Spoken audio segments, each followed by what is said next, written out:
Hello friends, welcome back ನನ್ನ YouTube channel. Friends, ಯಾರಲ್ಲಿ ಇವಾಗ SC ವಿದ್ಯಾರ್ಥಿಗಳು SSLC ಪಾಸಾಗಿ, PUC ಪಾಸಾಗಿ ಮತ್ತು ಡಿಗ್ರಿ, ಡಿಪ್ಲೊಮಾ ಹಾಗೂ PG ಪಾಸಾಗಿ ಪ್ರೈಸ್ ಮನಿ ಆನ್ಲೈನ್ ಅಪ್ಲಿಕೇಶನ್ಗಾಗಿ ಯಾರೆಲ್ಲ ವೇಟ್ ಮಾಡ್ತಾಯಿದ್ರಿ ಅಂಥ ವಿದ್ಯಾರ್ಥಿಗಳಿಗೆ ಸಮಾಜ ಕಲ್ಯಾಣ ಇಲಾಖೆ ಕಡೆಯಿಂದ 2026-27ನೇ ಸಾಲಿನ prize money online application open ಮಾಡಿದ್ದಾರೆ.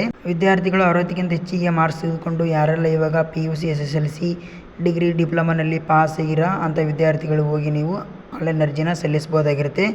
ಅರ್ಜಿ ಸಲ್ಲಿಸಲಿಕ್ಕೆ ಯಾವೆಲ್ಲ ದಾಖಲಾತಿಗಳು ಬೇಕಂದರೆ ನಿಮ್ಮದು ಮಾರ್ಕ್ಸ್ ಕಾರ್ಡ್ ಬೇಕಾಗಿರುತ್ತೆ, ಆಮೇಲೆ ನಿಮ್ಮದು ಜಾತಿ ಮತ್ತು ಆದಾಯ ಪ್ರಮಾಣ ಪತ್ರ, ಆಮೇಲೆ ನಿಮ್ಮದು ಆಧಾರ್ ಕಾರ್ಡಿಗೆ ಲಿಂಕ್ ಇರೋ ನಿಮ್ಮದು ಬ್ಯಾಂಕ್ ಅಕೌಂಟು, ಹಾಗೆ ಇನ್ನೊಂದು ಡಾಕ್ಯುಮೆಂಟು ವಿದ್ಯಾರ್ಥಿದು ಆಧಾರ್ ಕಾರ್ಡು, ಹಾಗೆ ಆಧಾರ್ ಕಾರ್ಡಿಗೆ ಲಿಂಕ್ ಇರೋ ಮೊಬೈಲ್ ನಂಬರು ನಿಮಗೆ ಬೇಕಾಗಿರುತ್ತೆ.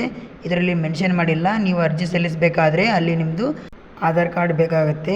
ಇವೆಲ್ಲ ದಾಖಲಾತಿನ ರೆಡಿ ಮಾಡಿಟ್ಕೊಂಡು ನೀವು ಆನ್ಲೈನ್ ಅರ್ಜಿನ ಸಲ್ಲಿಸ್ಬೋದಾಗಿರುತ್ತೆ. ಅರ್ಜಿ ಸಲ್ಲಿಸಲಿಕ್ಕೆ ಕೊನೆಯ ದಿನಾಂಕ ಕೊಟ್ಟಿಲ್ಲ. ವಿದ್ಯಾರ್ಥಿಗಳು ನೀವು ಆರಾಮಾಗಿ ನೀವು ಅರ್ಜಿನ ಸಲ್ಲಿಸ್ಬೋದಾಗಿರುತ್ತೆ. ಓಕೆ ಫ್ರೆಂಡ್ಸ್, ಈ ವಿಡಿಯೋ ನಿಮಗೆ ಯೂಸ್ಫುಲ್ ಆದರೆ ಒಂದು ಲೈಕ್ ಮಾಡಿ, ಶೇರ್ ಮಾಡಿ, ಸಬ್ಸ್ಕ್ರೈಬ್ ಮಾಡಿ.